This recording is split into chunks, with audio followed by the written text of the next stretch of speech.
Na beira do rio, onde a água reflete a lua cheia com uma claridade sobrenatural, há uma trilha que serpenteia entre raízes grossas e pedras escorregadias. Essa trilha é usada pelas mulheres da vila para lavar roupas desde tempos imemoriais. O som constante de tecidos sendo torcidos ecoa por ali durante o dia, mas à meia-noite, quando a lua está mais cheia e brilhante, esse som muda. Torna-se mais pesado, mais úmido, como se algo além das roupas estivesse sendo espremido. Há muito tempo, os mais velhos contam histórias sobre as mulheres que aparecem nesses horários. Elas não são humanas, dizem alguns. São espíritos que ficaram presos ao mundo dos vivos por um luto mal resolvido ou por um crime nunca punido. Suas formas pálidas emergem da névoa que sobe do rio, trajando vestidos rasgados e cabelos longos pingando lodo negro. Elas carregam baldes vazios, mas fazem o movimento de torcer roupas invisíveis com dedos finos e ossudos. Algumas pessoas juram ter ouvido risinhos abafados vindos do nada. Outros falam de vozes cantarolando músicas antigas em línguas esquecidas. Mas todos concordam em uma coisa: se você ficar quieto, elas vão embora. É só respirar fundo, segurar o fôlego e esperar. Mas nem todos resistem à curiosidade. Foi o que aconteceu com um menino da vila, o pequeno Lucas, que sempre desafiou as proibições dos adultos. Certo dia, cansado de ouvir os sussurros nas esquinas sobre aquelas figuras noturnas, decidiu ver com seus próprios olhos. Com uma lanterna fraca e o coração acelerado, ele caminhou até a beira do rio na noite da lua cheia. O ar estava pesado, quase tangível, como se a própria atmosfera fosse feita de teia de aranha. Ele se escondeu atrás de uma moita e observou. Primeiro, tudo estava silencioso. Depois, veio o som. Um ruído úmido, repetitivo, como se alguém estivesse torcendo uma toalha gigante debaixo d'água. Então elas surgiram. Eram 5 delas, talvez mais. Moviam-se como se flutuassem, sem tocar o chão. Seus pés descalços deslizavam sobre a terra molhada sem deixar marcas. Dançavam em círculo, com os braços erguidos, torcendo algo grande e vermelho, parecido com tripas. O menino sentiu um frio percorrer sua espinha. Ele tentou manter o controle, mas seu corpo tremeu involuntariamente. Uma delas parou de dançar. Virou lentamente o rosto para ele. Não tinha olhos, apenas bocas pequenas sorrindo, cada uma em diferentes direções. Os lábios se mexiam, formando palavras que ele não conseguia entender. Era como se falassem ao mesmo tempo, em harmonia e caos. Lucas correu. Correu como nunca havia corrido antes. Atravessou a mata às escuras, tropeçou em raízes, arranhou os braços nos galhos baixos, mas não olhou para trás. Quando finalmente chegou em casa, trancou a porta, jogou-se na cama e chorou até adormecer. Pela primeira vez, sentiu o peso do medo verdadeiro. No dia seguinte, acordou com suas roupas completamente encharcadas e sujas de lama negra.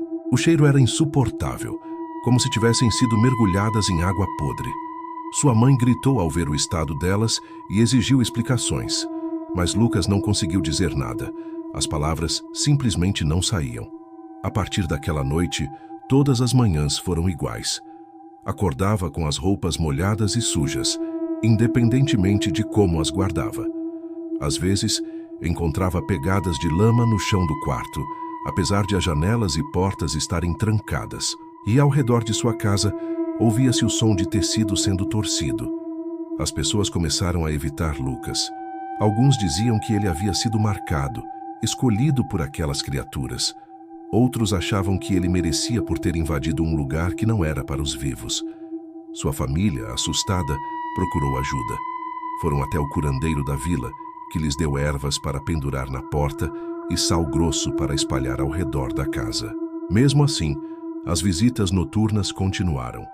O som tornava-se mais próximo, mais insistente. Às vezes, vinha do próprio quarto de Lucas. Ele passou a dormir com um crucifixo embaixo do travesseiro e um espelho virado para a porta. Numa dessas noites, acordou com o barulho bem ao seu lado. Olhou para o espelho e viu uma figura ao lado da cama. Ela estava ali, de pé, com os cabelos pingando lodo, os lábios se movendo em câmera lenta. Em suas mãos ela segurava um balde vazio. mas fazia o movimento de torcer algo invisível. Quando percebeu que ele a via, sorriu com todas as bocas ao mesmo tempo. Lucas tentou gritar, mas sua voz sumiu. Tentou correr, mas seus pés estavam grudados no chão. A figura se aproximou e com dedos gelados tocou seu rosto. Naquela mesma noite, ele acordou coberto de lama, com as roupas completamente destruídas. Seu corpo tremia incontrolavelmente e ele não conseguia pronunciar palavra alguma. Sua mãe resolveu levá-lo para morar com parentes distantes, longe da vila e do rio. Durante semanas, tudo pareceu melhor. O menino recuperou o sono e voltou a falar normalmente. Todos pensaram que o pior havia passado, mas na primeira lua cheia após a mudança, o som voltou. Dessa vez, era ouvido do lado de fora da nova casa. No início foi fraco, quase imperceptível, mas foi crescendo, ficando mais forte, até que se tornou impossível ignorar. Os vizinhos reclamavam, dizendo que aquilo parecia vir do subsolo.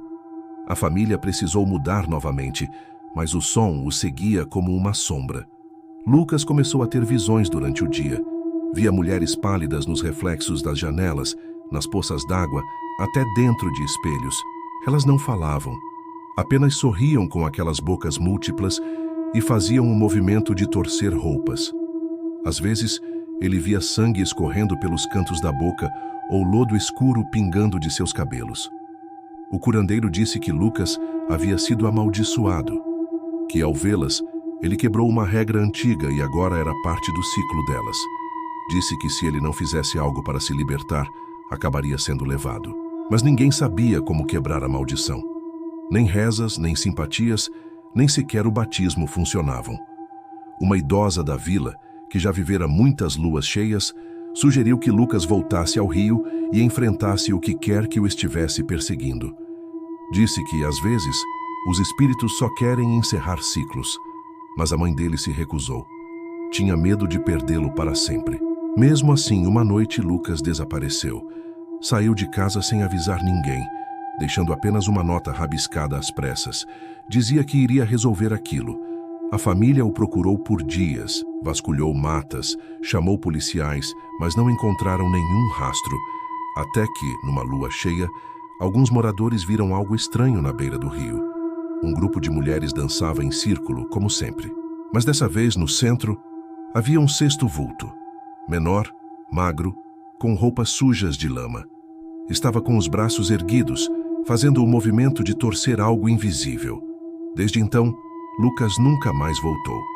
Mas toda lua cheia, quando a noite está mais silenciosa, ouve-se o som de tecido sendo torcido ao redor da casa onde ele morava, que algumas crianças juram ter visto um menino pálido, com olheiras profundas e cabelos pingando lodo, andando pela trilha com um balde vazio nas mãos.